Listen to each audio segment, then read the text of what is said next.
Welcome back to Design para sa lahat and you're on Design Project.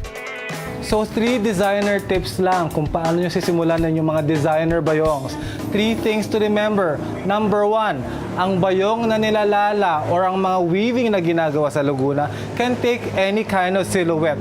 Kahit anong shape pwede, kahit nga bottle pwedeng sundan.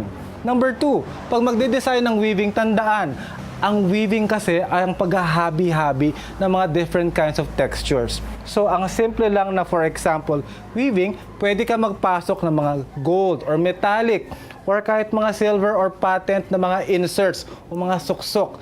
Nagiging mas magandang design, mas maganda ang texture at mas kaakit-akit na rin ang pinaka-design ng iyong bayong. Number 3, color blocking. Pinag-usapan na natin kanina ni Amina Aranas nung binanggit niya na importante ang pagsahalo-halo ng kulay sa isang bayong.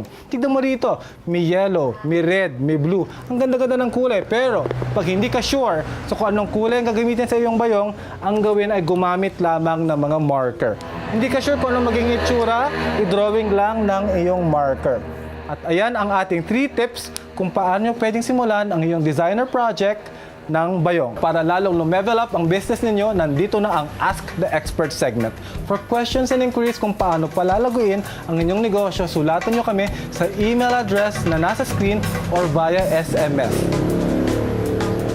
Ilang saglit lang at magbabalik ang Design para sa lahat.